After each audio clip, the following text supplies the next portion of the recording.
오늘 은혜 받으실 말씀은 로마서 8장 28절 말씀입니다. 로마서 8장 28절 말씀입니다. 로마서 8장 28절 말씀을 다 같이 봉독하시겠습니다. 우리가 알거니와 하나님을 사랑하는 자 곧 그의 뜻대로 부르심을 입은 자들에게는 모든 것이 합력하여 선을 이루니라. 아멘.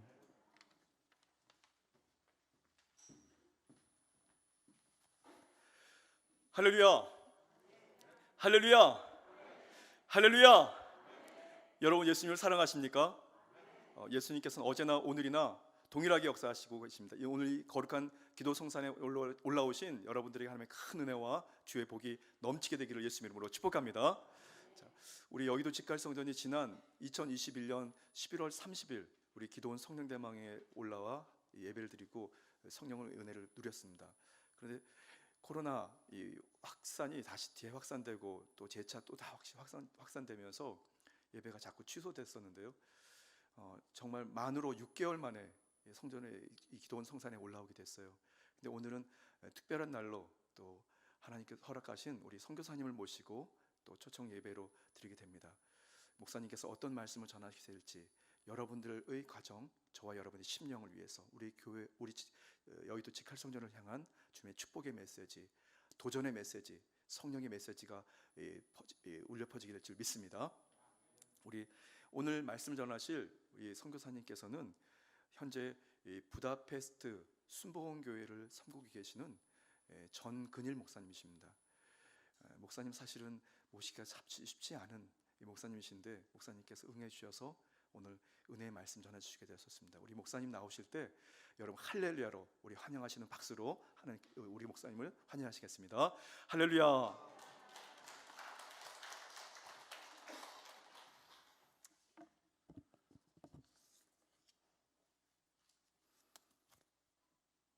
할렐루야. 할렐루야. 하나님께서 오늘 이 시간 우리와 함께 하십니다. 성령 하나님께서 오늘 이 시간 우리의 기도에 응답하시고 또 우리 예배를 인도하시고 또 우리에게 세미한 음성 들려주셔서 하나님의 소망으로 충만하게 하실 것을 믿으면 우리 다 같이 한번 아멘 하겠습니다. 부족한 저를 이 귀한 단에 세우셔서 하나님 말씀 대언케 하신 하나님께 감사드리고 또 우리 특별히 담임 목사님 그리고 우리 사회 보시는 목사님 그리고 귀한 당회원들 그리고 모든 우리 재직분들 성도님들 참 감사합니다. 오늘 하나님께서 귀한 은혜 우리에게 허락하실 줄 믿습니다. 우리 다 같이 기도드리겠습니다. 사랑과 은혜가 풍성하신 하나님 은혜를 감사합니다. 오늘 거룩한 날 주님 전에 부르시고 하나님 앞에 나와서 기쁨과 감사함으로 예배 올려드립니다. 거룩한 산제물로 하나님 앞에 드려지길 원하올 때 내 힘으로 할 수 없습니다. 내 능력으로 할 수 없습니다.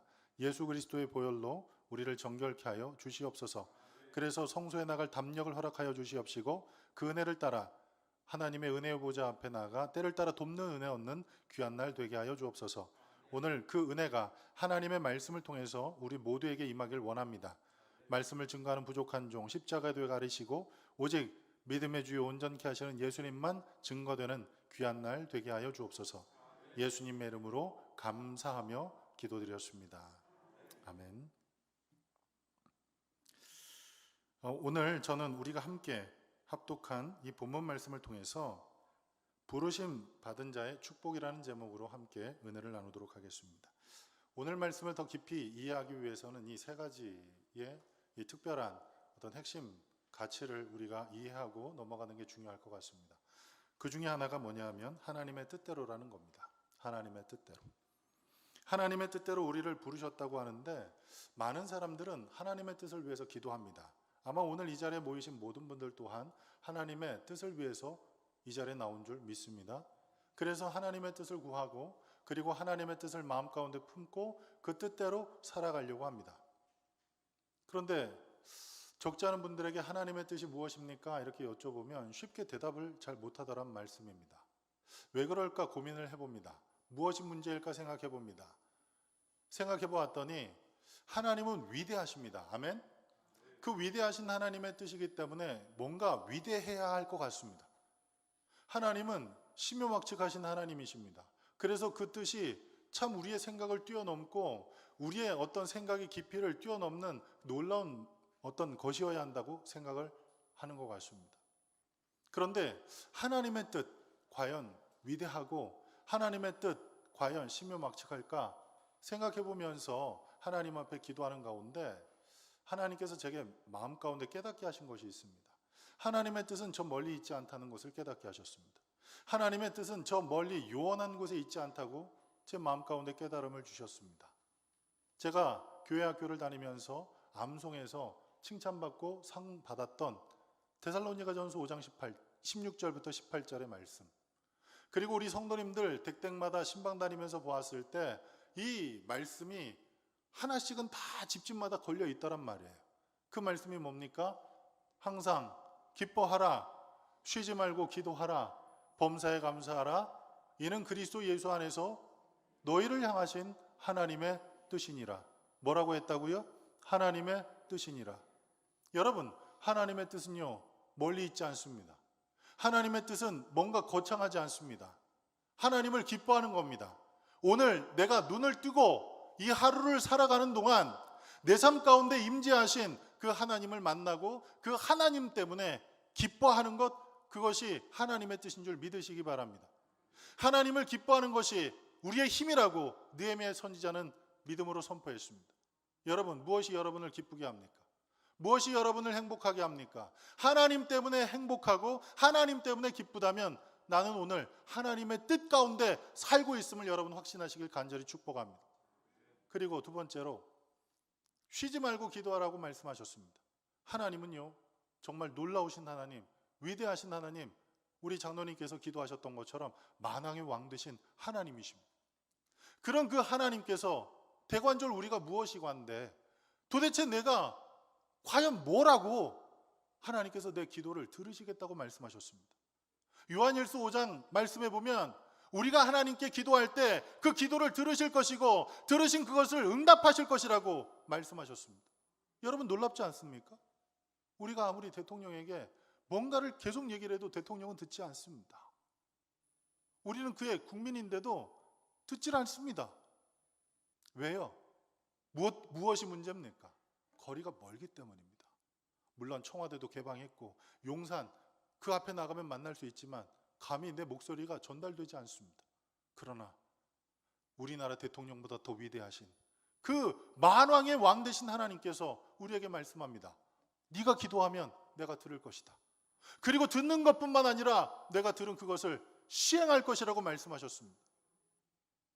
그래서 우리에게 이렇게 말씀합니다. 쉬지 말고 기도해라. 하나님과 대화하라는 겁니다. 여러분, 하나님과 대화할 수 있는 것 특권 아닙니까? 축복 아닙니까? 그리고 세 번째입니다. 범사에 감사하는 겁니다. 우리의 삶 가운데 늘 힘이 되신 하나님, 그 하나님이 내 삶 가운데 임재하셔서 내 삶 속에 늘 샘솟는 기쁨 주시고, 여기 보니까 우리 권사님들이 하도 이렇게 늘 기쁘게 사셔가지고 이렇게 다 팽팽하시고, 할렐루야, 얼굴이 화사하시고, 그리고 저 밖에 펴 있는 모든 꽃들보다 감히 꽃들과 비교할 수 없을 만큼 아름다우시잖아요. 할렐루야. 그 모든 이유가 무엇 때문입니까? 내 안에 샘솟듯 솟아나는 예수 그리스도의 기쁨, 그리고 하나님께서 내 기도를 들으실 것을 확신하면서 이 자리에 나와서 하나님과 대화하는 그 기쁨. 우리나라 어머니들이 어려서부터 쌓인 게 많답니다.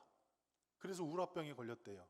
그래서 세계 모든 그 의학 용어 중에서 단 한 가지 우리나라 말로 기재된 그 병이 있는데 그게 우라병이랍니다. 우리 어머니들이 하도 속상해가지고 가진 병. 그 병의 원인이 뭡니까? 말을 못했기 때문에. 벙어리 3년, 귀머거리 3년. 누구만 그렇게 살아야 합니까? 여자들만. 그래서 말을 하지 못했는데 우리 하나님은 다 들어주셨어요. 할렐루야. 그 은혜가 있어가지고 늘 마음 가운데 기쁘니까. 그런 기쁨, 그런 감사, 그 놀라운 축복을 기억하면서 하나님 앞에 감사하는 것, 이것이 하나님의 뜻이라는 사실입니다. 그런데 저는 이 사실을 어려서부터 늘 마음 가운데 외우고 그리고 또 상 받고 칭찬받았는데 그리고 또 설교도 했는데 과연 나는 그 말씀 앞에 바로 서 있는가 점검하는 계기가 선교 현장에서 일어나게 됐습니다. 저는 2000년도에 하와이에 목회를 하러 갔습니다. 그곳에서 성도님들이 초청을 해서 목회를 하러 갔는데 제가 오아우 순복음교회를 개척을 했고 제 후임이 이장균 목사님이시고 제 후임이 황선홍 목사입니다. 그런데 제가 그 교회를 개척하고 하나님 앞에 예배를 드리는데 석 달쯤 지났는데 저희 아이 젖 먹일 돈이 없는 거예요. 저희 아이가 7개월에 하와이로 갔는데 큰아이가 7개월 만에 하와이로 갔는데 저희 장인어른께서 목회를 하셔서 저희 아내에게 그런 얘기를 하셨나 봅니다. 신방 가서 아이가 울 때 젖 먹이는 게 힘드니까 젖을 떼고 분유를 먹여야 한다고. 차라리 젖을 먹었으면 괜찮았을 텐데 분유를 먹였단 말이에요. 근데 하와이 갔는데 하나님 앞에 드릴 헌금 20불 딱 빼고는 분유 사 먹일 돈이 없는 거예요. 그래서 하나님 앞에 가서 원망했습니다. 하나님, 이게 뭡니까? 하나님, 이러시려고 저를 하와이 땅에 보내셨습니까? 그때 교회에서 광고를 할 때 하나님 계신 곳이 1000당이면 하와이는 500당 정도 된다고. 그래서 간 곳이 하와이예요. 그런데 그 500당 정도 되는 그곳에서 아이 분유 먹일 돈이 없으니 얼마나 처참합니까? 기도하는 거예요. 나는 굶어도 되는데 아이가 굶으면 그것만큼 마음이 아픈 게 어디 있겠습니까? 절규하듯 하나님 앞에 기도할 때 그 기도의 내용은 감사의 기도가 아니었습니다. 불평과 원망과 그리고 하나님 제발 좀 어떻게 좀 해달라고 기도를 했습니다. 그렇게 몇 시간 동안 하염없이 눈물을 흘리면서 절규하면서 기도하고 힘이 다 빠져서 집에 돌아갔습니다. 그런데 저희 집 주차장 앞에 웬 할머니 한 분이 서 계세요. 그분이 저에게 물어보시더라고요. 이번에 새로 오신 목사님 맞냐고. 맞다고.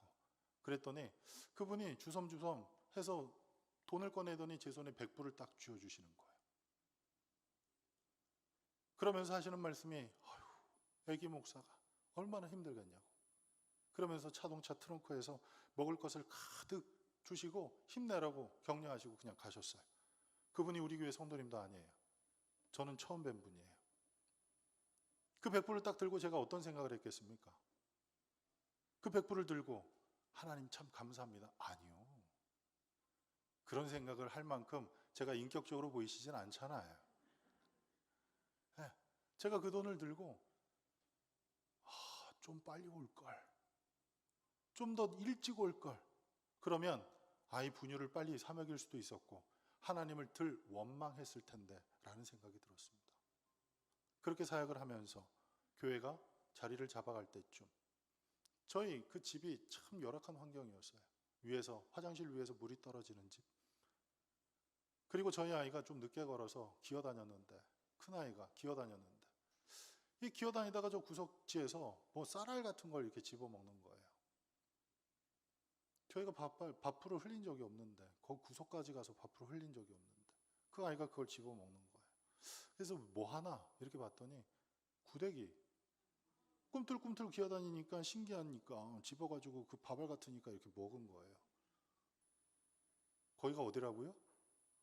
하와이. 네가 가라 하와이. 예. 여러분, 제가 그 집 좀 옮겨달라고 원래는 한 달만 살아도 된다고 했는데 1년 6개월이 넘어가는데도 집을 옮겨줄 생각을 안 하세요. 그래서 둘째가 출산될 때쯤 장막을 좀 옮겨주시면 좋겠다고 그렇게 얘기를 했는데 교회에서 안 된다고 얘기를 하더라고요. 재정이 없어서? 아니요. 성도가 없어서? 아니요. 안 된대요. 그래서 하나님 앞에 또 기도합니다. 어떤 기도예요? 하나님 참 감사합니다. 그 기도예요? 하나님 왜 그렇습니까? 왜 저에게만 이러십니까? 그 기도를 하나님 앞에 드렸어요. 그랬는데 하나님께서 웬 집사님이 교회 나오신 지도 얼마 안 되신 집사님이 갑자기 저희 재정부하고 얘기하더니 자기 친구가 어디 집을 갖고 있는데 렌트를 굉장히 싸게 줄 거라고 그 집으로 옮기면 어떻겠냐고. 그래서 저희가 이사를 가게 됐어요. 그리고 그렇게 이제 목회를 한 2년쯤 하다 보니까 하와이 교회가 한 100개 정도 됐거든요. 제가 사역할 때 2000년도에. 그런데 그 교회들 가운데서 저희 교회가 10손가락 안에 들어갈 만큼 교회가 부흥을 했단 말이에요. 제 영주권을 신청할 때 전혀 문제가 되질 않았어요. 그런데 그때 때마침 9.11이 터져서 제 영주권 신청이 거부가 당했습니다. 그래서 그런 상황에서 하나님 앞에 기도를 하는데 모세의 심정이 마음 가운데 오는 거예요. 이스라엘 백성들을 40년 동안 광야에서 이끌고 이제 요단강을 건너서 가나안 땅에 들어가려고 할 그때에 하나님께서 여기까지다 말씀하신 그 모세의 심정이 마음 가운데 오는 거예요. 여기까지인가? 여기까지인가? 라는 생각을 하면서 새벽마다 울면서 기도했어요. 그런데 이민법 변호사, 하와이에 있는 좀 유명한 변호사들을 다 찾아다녔는데도 해법이 없는 거예요. 근데 어느 교회 여자 집사님인데 변호사님인데 자기한테 해법이 있으니까 한번 찾아오라고. 그래서 갔어요. 갔더니 대뜸하는 말씀이 내가 시키는 대로 하겠냐고. 그래서 일단 들어보자고 얘기를 했습니다.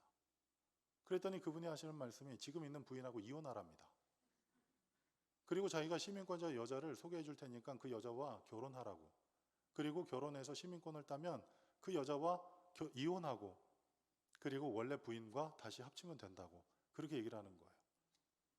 복잡하죠? 저같이 멍청한 사람은 이해할 수도 없는 얘기예요. 그래서 야, 들어보자고 얘기했던 게 참 잘했구나 그 생각을 하면서 제가 그 얘기를 이런지하에 거절을 했습니다. 그러면서 저 스스로 마음 가운데 자부심을 갖는 거 있습니다. 누구도 인정하지 않아요. 심지어 저희 아내도 인정하지 않습니다. 그러나 저는 나는 아브라함처럼 아내는 팔아먹지 않았다. 나는 아브라함보단 그래도 좀 괜찮은 사람이다. 누구도 인정하지 않아요. 저희 아내도 인정하지 않아요. 근데 저 혼자만 그냥 그럴 수 있잖아요. 착각할 수 있잖아요. 그렇게 생각을 하며 살았던 그때가 바로 하와이였어요. 여러분, 제가 하와이에서 목회를 하면서 하나님 앞에 드렸던 기도, 하나님 앞에 드렸던 기도는 감사의 기도가 아니었습니다. 하나님 은혜에 감사해서 하나님께서 주실 은혜를 기대하면서 하나님 앞에 기도했던 것보다는 오히려 불평이 많았던 것 같습니다. 원망이 많았던 것 같습니다. 그리고 하나님 억울합니다. 소원수리했던 것 참 많았던 것 같습니다.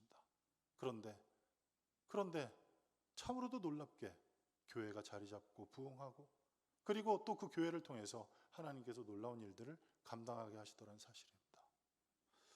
왜 이런 일이 일어났나? 도대체 어떻게 이런 일이 일어날 수 있을까 생각을 해보았더니 답은 단 한 가지였더라고요. 하나님은 선하십니다. 할렐루야. 하나님은 선하십니다. 저는 불의하고 악하고 취해도 하나님은 선하십니다. 그 선하신 하나님께서 합력하여 선을 이루사 하나님의 일을 행하셨던 겁니다. 두 번째로 부르심입니다. 오늘 로마서 8장 28절에는 하나님의 뜻대로 부르심을 입은 자라고 말씀할 때 이 부르심을 얘기를 하는 겁니다. 성경에서 보면 두 가지의 부르심이 있습니다. 하나는 세상을 향해 나가던 사람을 하나님께서 부르십니다. 내가 너를 구속하여 지명하여 불렀나니 너는 내 것이라 말씀하며 하나님께서 우리를 부르시는 겁니다. 그것을 우리는 일반적인 부르심이라고 얘기합니다. 그래서 세상을 향해 나가던 사람이 이제는 하나님께로 방향을 돌려서 하나님 나라로 한 걸음 한 걸음 나아가게 하시는 것, 이것을 일반적인 부르심이라고 얘기를 합니다. 그 일반적인 부르심과는 달리 그 부르신 그 사람들 가운데서 특별한 사명을 주시기 위해서 하나님께서 따로 세우시는 사람들이 있습니다. 우리는 이것을 특별한 부르심이라고 얘기를 합니다. 다른 말로 소명이라고 얘기를 하죠. 사도 바울은 이 두 가지를 한꺼번에 가진 사람입니다. 예수 그리스도를 핍박했던 사람이 믿는 사람들이 모여있는 곳에 가는 그 다메섹 도상에서 예수님께서 부르십니다. 바울아, 바울아. 사울아, 사울아 부르셨죠. 네. 그렇게 부르십니다. 그렇게 부르셔서 이제는 하나님의 자녀로 삼으신 거예요. 그런 사도 바울에게 사도행전 9장에 이렇게 말씀합니다. 아나니아가 안수하고 난 후에 그 눈에서 눈꺼풀 같은 것이 벗겨지고 그 즉시로 어떤 말씀을 하셨습니까? 내가 너로 이방의 복음을 증거하는 전도자로 세울 것이라고 말씀합니다. 그래서 사도 바울은 하나님의 그 부르심에 순종하기 위해서 유대인들에게 복음을 증거하지 않고 이방을 향해서 복음을 증거하였습니다. 우리는 이것을 특별한 부르심이라고 얘기를 합니다. 여러분, 부르신 사람은 누굽니까? 선교사입니까? 목사입니까? 전도사입니까? 여러분, 부르신 사람은 저와 여러분 모두를 말씀하는 겁니다. 저와 여러분이 하나님 앞에 부름받은 사람인 줄 믿으시기 바랍니다. 그래서 기도원 이 성산에 와서 6개월 만에 오셨다면서요. 여러분 어떤 기도하셨어요? 여러분 무엇을 기도하셨어요? 일단은 오셨으니까 하나님께 인사해야 되잖아요. 그럴 때 어떻게 인사하세요? 아빠 안녕? 네, 그러면서 인사하실 수도 있지만 하나님이 부르신 제가 오늘 이곳에 왔습니다. 여러분 이렇게 담대하게 하나님 앞에 기도할 수 있기를 간절히 축복합니다. 이런 담대한 그 은혜가 우리에게 힘이 될 수 있는 것은 히브리서 4장 16절은 말씀합니다. 때를 따라 돕는 은혜를 얻기 위해 은혜의 보좌 앞에 우리가 나아간다라고 고백합니다. 여러분, 오늘 이 자리에 우리가 나온 것은 예수 그리스도의 부르심 가운데, 하나님의 부르심 가운데 오늘 우리는 이 자리에 나왔다는 사실입니다. 그래서 우리는 모두 확신할 때 나는 부르신 사람이라는 사실을 확신하시기 바랍니다. 그런데 그 부르심 앞에, 그 부르심이란 단어 앞에 저는 참 부끄러운 사람입니다. 왜냐하면 저는 2009년도에 헝가리에 선교사로 파송되었습니다. 그런데 사실 헝가리에 파송되기 전 미국의 콜로라도에서 저를 초청을 했습니다. 집도 사놨고 차도 사놨고 그리고 교회 세계가 문 닫아서 한 100여 명 정도 모여 있으니까 목사님 오시면 바로 부흥할 수 있다고 그렇게 얘기를 했습니다. 그래서 비자 신청을 하고 그리고 인터뷰하는 날 콜로라도에 있는 그 상원 의원이 저에게 이 초청장을 보내줬습니다. 상원 의원이 저에게 초청장을 보내줬으니 들어가는데 문제가 있겠어요? 없겠어요? 없을 것 같잖아요. 근데 못 들어갔어요. 그래서 제 마음 가운데 이제는 여의도에서 계속 사역해야 되나 보다 생각을 하고 이곳저곳에서 사역을 했습니다. 그런데 제가 2009년도에 강북이라는 곳에서 사역을 할 때 한 권사님이 저에게 말씀을 하시더라고요. 목사님, 제가 목사님한테 좀 섬겨드리고 싶은데 제가 할 수 있는 건 없고 오래전서부터 제가 도배 일을 해서 목사님 댁을 도배 좀 해주면 좋겠다고 그렇게 말씀을 하시더라고요. 그래서 제가 안 된다고 얘기했습니다. 안 된다고 얘기했습니다. 그런데 여러분 우리 순복음 권사님들은 좀 특별하시잖아요. 그죠? 어떤 부분에서 특별하냐 하면 이 원로 목사님 통해서 들은 말씀이 마음 가운데 새겨졌어요. 할 수 있다, 하면 된다, 해보자. 그래서 그 권사님이 저한테 계속 닥달복달을 하시는 거예요. 목사님 도배해드릴게요. 도배해드릴게요. 안 된다고. 얘기해도 소용이 없어요. 그럴 때는 제일 좋은 게 뭔지 아세요? 손자병법에 36개라는 게 있어요. 그게 도망가는 거예요. 도망가는 거예요. 제가 저희 아내한테 그 권사님 연락처를 주고 그리고 그 권사님께 저희 아내 연락처를 드리고 서로 연락을 하게 하고 저는 빠져버렸어요. 근데 저희 아내하고 그 권사님이 통화하고 난 후에 다시는 얘기를 하지 않더란 말이에요. 신기하잖아요. 그래서 저희 아내한테 물어봤어요. 여보 뭐라 했길래 권사님이 나를 이제는 귀찮게 안 하시던데? 더 이상 얘기 안 하시던데? 뭐라고 얘기했냐고. 그랬더니 이사 간다 그랬대요. 여러분 겉벌이 서말이면 뭐를 면한다고요? 처가살을 면한다고요. 제가 하와이에서 돌아오고 난 다음 형편이 참 어려웠습니다. 그래서 어쩔 수 없이 처가살이를 했어요. 물론 지금도 처가의 도움을 받고 살지만 이 처가살이를 하게 됐어요. 근데 언감생신 이사갈 일이 뭐가 있겠습니까? 이사갈 상황이 되지 않습니다. 저희 아내가 이사 간다고 얘기를 했어요. 근데 2주 후에 여의도에서 인사 발표가 났는데 저는 아무 생각하지 않고 그냥 그 자리에 앉아 있었어요. 근데 옆에 계시던 전도사님이 목사님 이름 불렀다고. 뭐요? 뭐라고요? 확인해 봤더니 제가 헝가리 선교사가 됐다는 거예요. 이 기쁜 소식을 누구에게 전해요? 온 세상에 전해요? 아니요. 그냥 기쁜 소식이 아니에요. 저희 아내한테 전화했어요. 여보, 당신의 믿음의 선포 때문에 우리가 이사 가게 됐다고. 당신의 입술의 권세 때문에 우리가 이사 가게 됐는데 좀 멀리 가게 됐다고. 헝가리 가게 되겠다고. 그렇게 해서 시작된 게 헝가리 사역입니다. 제가 기도해서 헝가리 간 게 아니에요. 제가 마음에 하나님께서 주신 소명이 있어서 헝가리 간 거 아니에요. 제가 헝가리 간 이유는 단 한 가지. 저희 아내 이성애가 이사 간다 그래서 제가 헝가리 갔어요. 근데 헝가리에 도착했습니다. 언어가 달라요. 문화가 달라요. 그리고 교회가 너무나 어려운 상황 가운데 있었어요. 법적으로, 경제적으로 묶여 있는 게 너무 많아서 이 교회가 경매 처리될 상황이었습니다. 그래서 그 문제를 해결하기 위해서 아침부터 저녁까지 계속 수고를 하고 돌아다니다 보니까 한 달도 안 됐는데 몸무게가 10kg가 빠지는 거예요. 야, 참 힘들더라고요. 그래서 그 힘든 상황을 누구에게 고하고 아뢰야 돼요? 뭐 하나님이에요. 그 힘들고 어려운 그 괴로운 상황을 누구한테 아뢰고 고해요? 이성애, 저희 아내 이성애에게 나 헝가리 싫다. 나 헝가리 싫다. 밤마다 제가 그런 얘기를 했습니다. 저는 누구에게만 얘기했어요? 이성애, 저희 아내한테만 얘기했단 말이에요. 그런데 그 이야기를 저희 아이들이 들었어요. 큰아이, 작은아이, 초등학교 3학년, 초등학교 1학년 되는 아이들이 들었어요. 그런데 여러분, 저만 괴로웠겠나요? 저희 아이들도 힘든 거예요. 문화가 다른, 언어가 다른 그 학교에 가서 멍청하게 앉아있는 게 힘든 거예요. 어떤 선생님이 그러는 거예요. 둘째 아이는 좀 지능이 딸린 것 같아요. 멍청해요.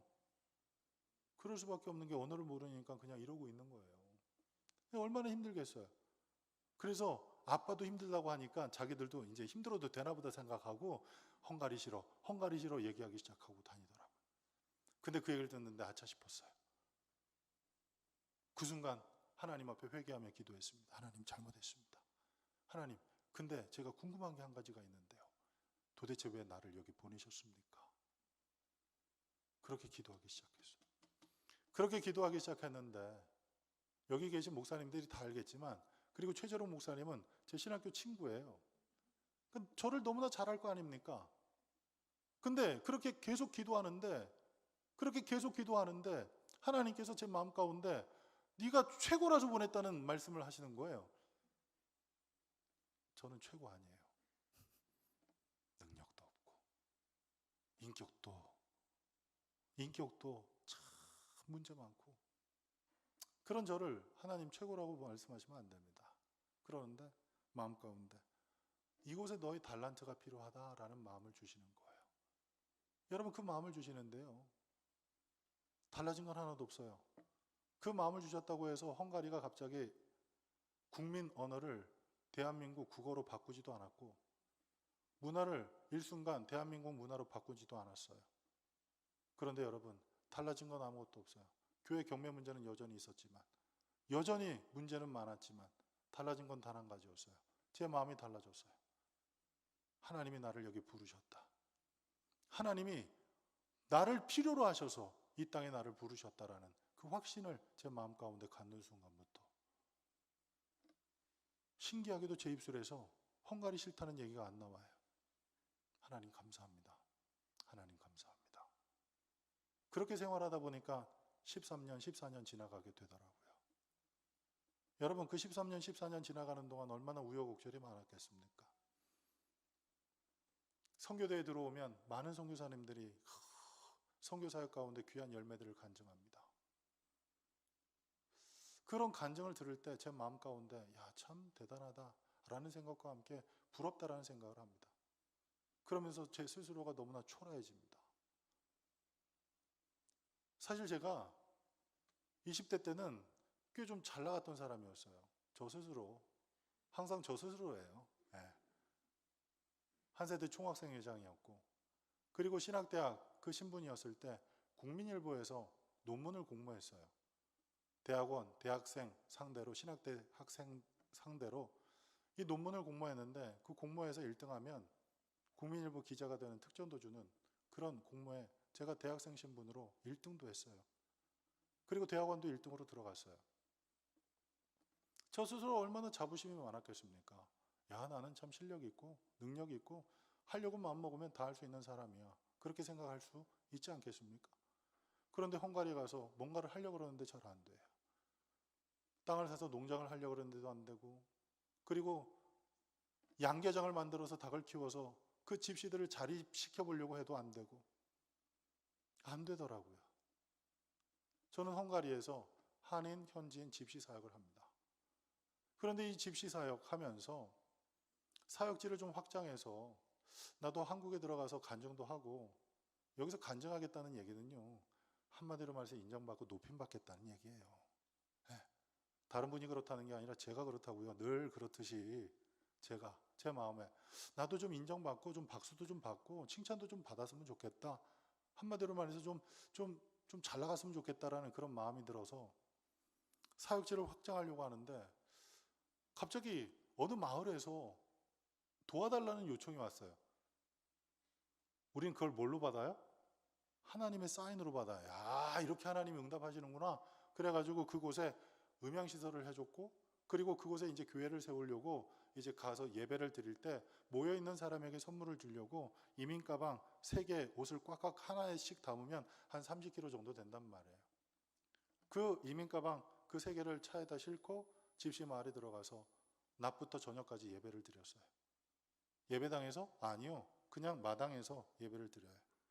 근데 그 마당 중앙에 널빤지로 덮여 있었는데, 저녁이 되니까 집시 마을은 전기가 잘 들어오지 않거든요. 도로 포장도 잘 돼 있지 않아요.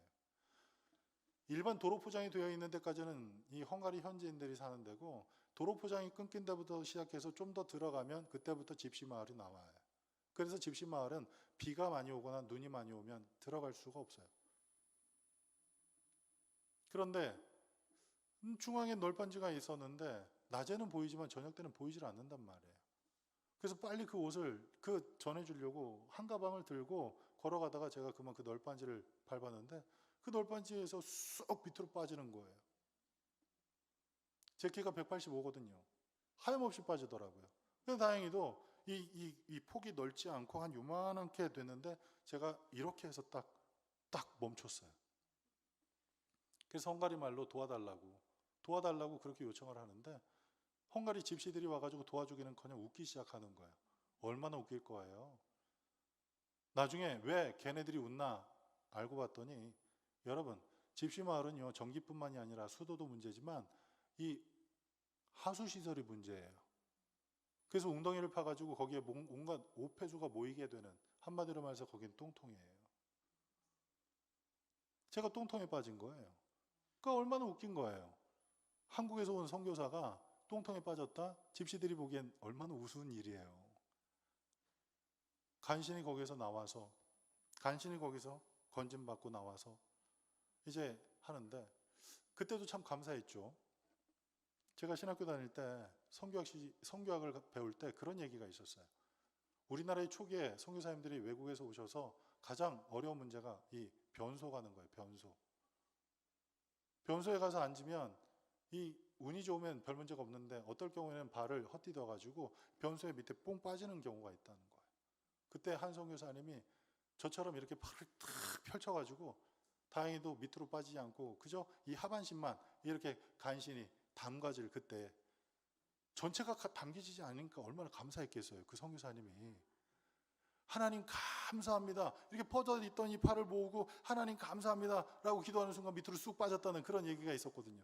근데 저는 그때 이렇게 감사를 할 수가 없는 거예요. 그냥 이렇게 팔을 펼쳐놓고 건져달라 그래서 건졌는데 냄새가 그래서 찬물로 싹 씻고 구제하러 가져갔던 그 옷 가운데서 몸빼 같은 거 그거 하나 입고 마무리하고 집에 돌아왔는데 똥독이 올라가지고요. 씻어도 냄새 나는 것 같고, 씻어도 간지러워.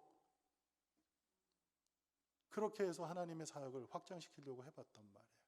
그런데 이건 하나님의 사역이 아니었어요. 무엇이었어요? 저를 높이기 위한 거였어요. 나도 가서 간증하고 싶고, 나도 가서 인정받고 싶고, 어머 선교사님 수고 많으셨어요, 그 얘기 듣고 싶었던 거예요. 그런 생각을 하니까 제가 똥통에 빠지더란 말이에요. 그렇게 사역을 감당할 때 마음이 얼마나 무거웠는지 몰라요. 그런데 하나님께서 은혜를 주셨습니다. 벌코라는 곳에 저희가 교회를 세웠었는데 성도 집안 마당에 교회를 지었거든요. 근데 집시 사역자와 그 성도가 싸운 거예요. 그래서 이 집시가 구청에다 신고를 했어요. 불법 건물이 우리 집 앞에 어느 날 세워졌더라? 그러면서 그래가지고 철거 명령 내려서 교회를 싹 철거해야 돼. 그때부터 시작해서 집시사학자가 교회 지어달라고 계속 얘기를 합니다. 왜냐하면 여름에는 들판에 나무 4개 기둥 꽂고 위에 천막 치고 예배를 드릴 수 있지만 겨울에는 예배를 드릴 수가 없어요. 너무나 추워서. 그래서 예배당을 지어달라고 그렇게 얘기를 하는데 제가 돈이 어디 있습니까? 이미 농장 사고 그리고 집시들 이주시키기 위해서 집 지을 때 돌반지 팔고 적금 깨고 그렇게 해서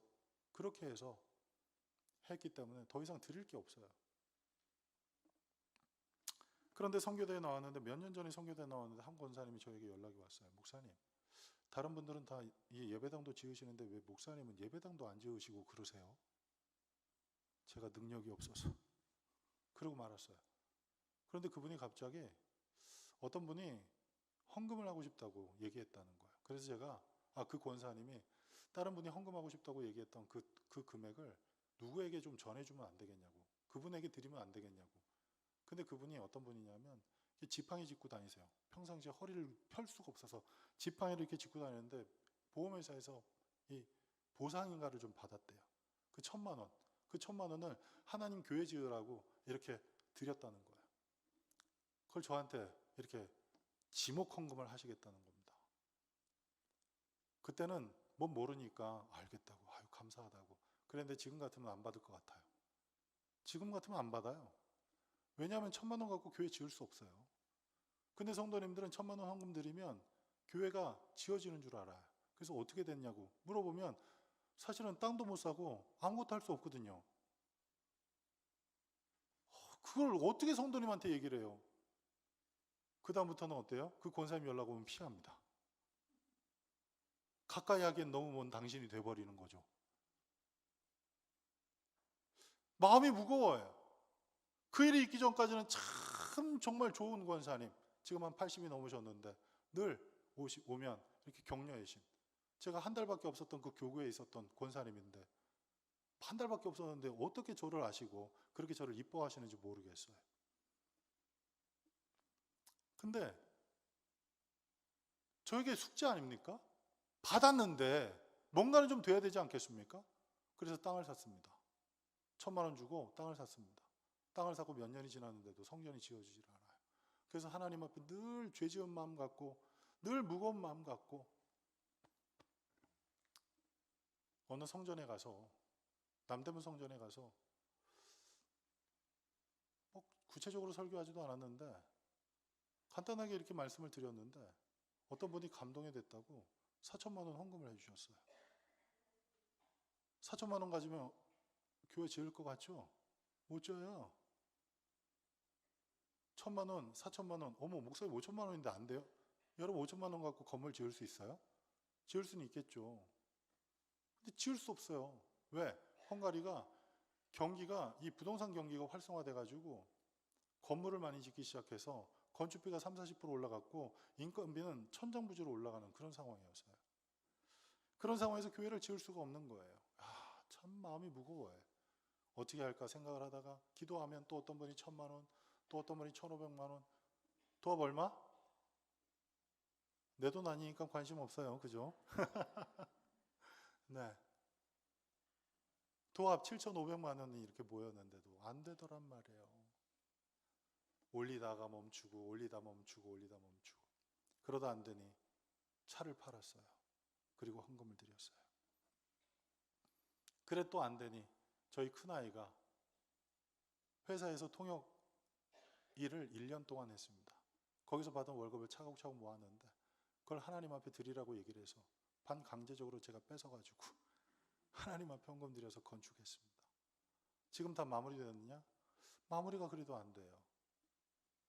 어떤 업체에서는 2억을 불렀고 어떤 업체에서는 1억 6천을 불러서 공사를 시작했는데 코로나가 터지고 난 후에 이게 더 올랐단 말이에요. 그러니까 지금 건물 외관은 되어 있는데 단열, 그 다음에 내부, 내장이 지금 되어 있지 않아요. 근데 저는 낙심하지 않습니다. 왜요?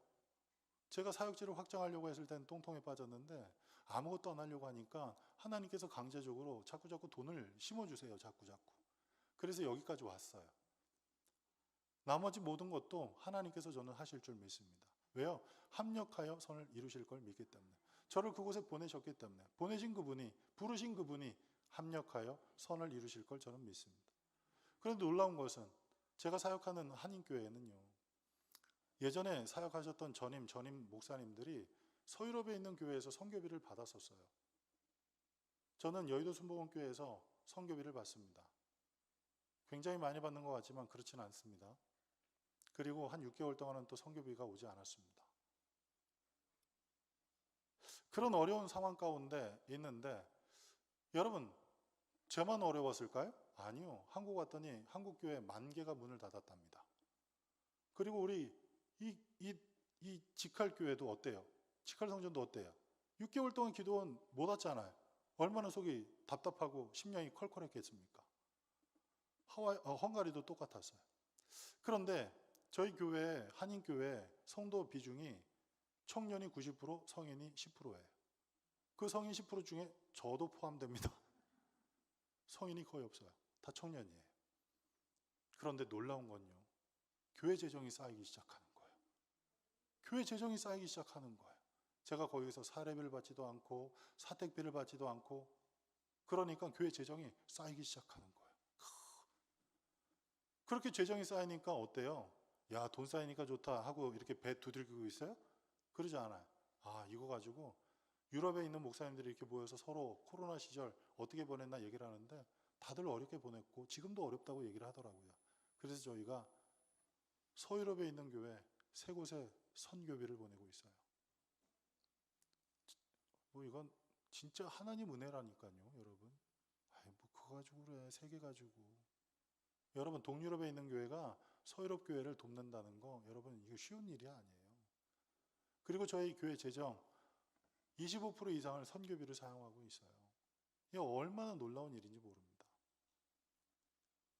그리고 집시사역은 집시사역대로, 현지인 사역은 연세가 많으신 분들이 참 많아서 교회를 못 오세요. 그래서 온라인으로 예배를 드리는데 동시 접속자 수가 70명에서 많게는 150명이 모입니다.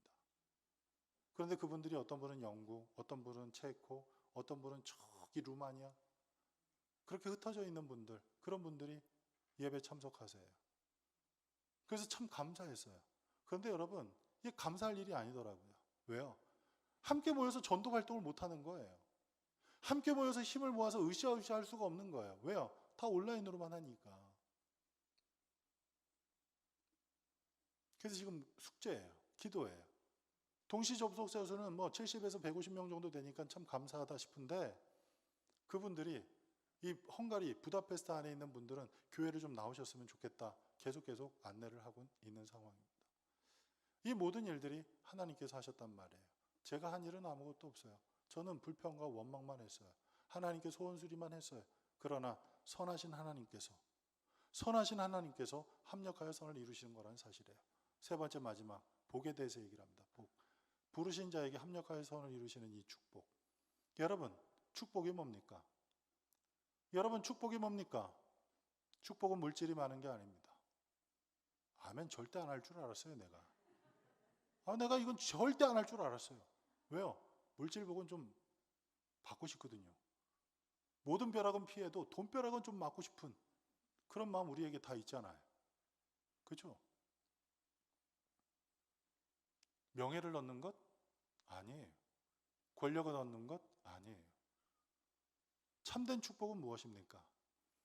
하나님과 가까이 하는 겁니다. 그래서 시편 73편은 이렇게 말씀합니다. 하나님을 가까이 함이 내게 복이라. 할렐루야. 하나님을 가까이 하면 하나님이 나를 어루만져 주세요. 하나님을 가까이 하면 하나님이 내 형편 다 하시고 필요할 때마다 공급하는 은혜로 역사하실 거예요. 하나님 가까이 하면 내가 병들어 지치고 힘들 때 하나님께서는 치료의 하나님으로 내게 치료의 역사를 행해 주실 거예요. 그래서 참된 축복은 무엇입니까? 하나님을 가까이 하는 게 복인 줄 믿으시기 바랍니다. 저희 딸아이가 아빠 요새 해방일지, 나의 해방일지라는 드라마가 참 핫한데 한번 보세요. 저 원래 드라마 안 봤거든요. 그런데 나이를 먹어가니까 드라마를 보게 되더라고요. 남자들이 나이 먹는 바로미터가 드라마를 보고 안 보고가 또 이게 이 기준이라고 하더라고요. 근데 이 나의 해방일지라는 드라마를 보는데 한 여자 주인공이 그런 얘기를 합니다. 여러분, 근데 먼저 말씀드리는데, 야, 기도로 물질로 선교 보냈더니 가서 드라마나 보고 있고 그렇게 생각하지 마세요. 아셨죠? 근데 그 드라마를 이렇게 보는데 거기 있는 여자 주인공이 그런 얘기를 해요. 하나님의 나라, 죽어서 들어가는 나라, 그리고 죽어서 들어가서 누릴 그것 됐다 그래, 그런 얘기를 하더란 말이에요. 여러분, 하나님의 나라 어디 있습니까? 우리 주 예수 그리스도께서 말씀하시기를 하나님의 나라는 여기 있다 저기 있다 할 것이 아니라 바로 너희 속에 있느니라고 말씀하셨습니다. 세상 사람들은 세상 나라가 그 마음의 중심에 있습니다. 그래서 그들은 물질을 쫓고 명예를 쫓고 권력을 쫓는 것이 당연합니다. 왜요? 세상 나라가 그 안에 있기 때문입니다. 그런데 우리는 애국가도 같은 그 세상에서 예수 그리스도의 그 보혈을 통해서 우리를 부르셨다는 사실이에요. 출애굽기 19장 말씀을 보면 하나님께서 이스라엘 백성들을 부르신 이유가 있습니다. 그것은 바로 거룩한 나라, 하나님의 제사장 국가로 세우기 위했다고 출애굽기 19장은 말씀하고 계세요. 여러분, 하나님께서 우리를 부르신 이유가 무엇입니까? 하나님께서 우리를 부르신 이유가 무엇일까요? 하나님의 나라를 그 마음 가운데 담아주기 위해서, 하나님의 나라를 그 마음 가운데 담아주시고 그것을 누리며 살도록 하기 위해서 하나님께서 우리를 부르셨다는 사실입니다. 그런데 교회 다니는 분들이 어느 순간부터 하나님의 나라를 그 마음 가운데 두지 않습니다. 하나님의 나라를 그 마음 가운데 두지 않으니까 마음이 헛헛해서 자꾸 세상 나라를 그 마음 가운데 담아두기 시작했습니다. 그래서 교회 다니는 사람들이 어느 순간 무엇을 먹을까, 무엇을 마실까, 무엇을 입을까를 근심하며 기도하기 시작했습니다. 그런데 우리 주 예수 그리스도께서 뭐라고 말씀합니까? 이것은 다 이방 사람들이 구하는 것이라고 말씀하셨습니다. 여러분, 이것은 다 이방 사람들이 구하는 겁니다. 하나님의 백성들이 구할 것은 그 나라와 그 뜻이라는 사실입니다. 하나님의 나라가 내 마음 가운데 있으면, 하나님의 나라가 내 삶의 중심에 있으면 그 하나님의 나라는 말과 말에 있는 것이 아니라 능력이 있다고 하셨던 것처럼 능력으로 우리의 삶 가운데 역사하실 것입니다. 눈물이 없게 하실 것이고, 근심이 없게 하실 것이고, 질병이 없게 하실 것이고, 사망이 없게 만드시는 그 하나님의 나라의 역사가 우리의 삶 가운데 넘쳐나게 될 거라는 사실이에요. 그것이 복인 줄 믿으시기 바랍니다. 저에게는 세 아이가 있습니다. 첫째 아이, 둘째 아이. 첫째 아이가 학교에서 1등으로 졸업했고 뉴욕에 있는 아주 좋은 대학에 합격을 했습니다. 그런데 제가 능력이 되지 못해서 그 아이를 대학에 보내지 못했어요. 등록금을 내주지 못해서. 그래서 본의 아니게 재수를 했습니다. 둘째 아이도 고등학교에서 1등으로 졸업을 했습니다. 그리고 LA에 있는 UC라는 아주 좋은 학교에 합격을 했습니다. 뭐 어디 가서 학원에 보낸 적도 없고 어디 과외를 했던 적도 없습니다. 그런데 그 아이들이 좋은 학교에 합격을 했습니다. 그런데 학교에서는 자꾸 등록하라 그러는데 등록을 할 수 있는 상황이 아니에요. 돈이 없으니까. 근데 제가 4년 전, 3년 전 선교대에 들어와서 대장 내시경을 했는데 병원 의사가 그러는 거예요. 암일 수 있다고. 유희암이라고 그런 얘기를 하는 거예요. 보통 그런 얘기를 들으면 어떻습니까? 여기 계신 분들은 덤덤하실 것 같아요. 그죠? 저도 덤덤했어요. 뿐만 아니라 기뻤어요. 왜요? 저한테 믿는 구석이 있었거든요. 뭐예요? 하나님이요? 아니요. 암보험이 있었어요. 확진 판정 받으면 5천, 6천을 받는다. 좋아. 그걸로 우리 아이 1년 등록금은 해줄 수 있다. 그러면 1년 후면 보통 미국에서는 1년만 좀 학교를 이 부모가 내주면 그 다음부터는 론을 얻던지 여러 가지 방법으로 학교를 다닐 수 있다는 거예요. 야, 우리 둘째는 미국 보낼 수 있겠구나. 치과 의사 만들어서 의료 선교사 만들 수 있겠구나. 그런 생각을 했습니다. 그런데 일주일 후에 병원에서 검진 결과가 나왔다고 오라고 갔는데 다행히도 아니라는 거예요. 그건 의사 생각이고 제 생각은 달랐어요. 마음이 너무 아픈 거예요. 왜 아닙니까? 왜 아닙니까? 우리 아이 학교를 보내야 하는데. 그래서 결국 두 아이 다 원하는 학교에 보내지 못했어요. 그러면서 마음 가운데 야, 나는 무능력한 목회자, 나는 무능력한 아빠구나. 얼마나 울었는지 몰라요. 그런데 하나님께서 이 헝가리에 한국 기업들을 많이 불러주셨어요. 삼성 SDI, SK, 우리나라에서 내노라는 그 배터리 회사를 헝가리에 유치시켜 주셨어요. 그래서 몇 년 전까지만 해도 헝가리에 투자하는 외국 기업이 독일이 1등이었는데 지금은 대한민국이에요. 그래서 헝가리에서 대한민국을 높이 사줍니다. 그 수백 개 달하는 그 기업들이 어떤 인력을 원하느냐, 재무 회계 파트 인원을 원하는데 저희 아이들이 감사하게도 둘 다 회계학과를 다녀요. 그리고 1호 회계사가 되기 위해서 지금 준비하고 있어요. 제가 생각했던 게 아니에요. 제가 계획했던 게 아니에요. 저는 그 아이들이 미국 못 갔다고 하나님께 원망했던 것 뿐이었어요. 그런데 그 아이들을 하나님께서 지금 사용하시기 위해서 훈련시키시고 또 뿐만 아니라 유학 보냈다면 그 아이들이 제 품을 떠났을 거 아닙니까? 그런데 지금도 저와 함께 있으면서 함께 기도하고 함께 생활하고 그 아이들이 교회 학교를 맡고 찬양 인도를 하면서 제 사역을 도와주고 있어요. 할렐루야. 여러분, 할렐루야. 하나님은요, 어떤 하나님? 선하신 하나님, 좋으신 하나님. 그 하나님께서 지금 이 헝가리가 우크라이나 국경 근처에 있거든요. 국경 근처에 있어가지고 지금 난민들이 한 3, 40만 명, 50만 명 가까이 이 부다페스트로 넘어왔어요. 그래서 난민 신청하고 있고, 그리고 또 헝가리에 많은 우크라이나 선교사님들이 넘어와 계세요. 그래서 헝가리에 있는 선교사님들이 도울 방법은 난민들 캠프에 필요한 것들을 공급하는 것, 그리고 또 선교사님들 사역을 옆에서 서포트하는 것, 언어로 뭐 등등등 이렇게 서포트하는 일입니다. 그런 일들을 감당하고 있어요. 근데 이 모든 일들이요, 무엇을 통해서 됐느냐? 제가 의롭고 제가 하나님께 이쁨 받을 만한 어떤 행위를 했고, 그리고 하나님께서 인정하실 만한 어떤 조건이 있었기 때문에 하나님께서 저를 그렇게 사용하시는 건 아닌 것 같아요. 이유는 단 한 가지예요. 하나님은 선하시기 때문이에요. 그 선하신 하나님께서 부르심을 받은 자에게 합력하여 선을 이루시기 때문입니다.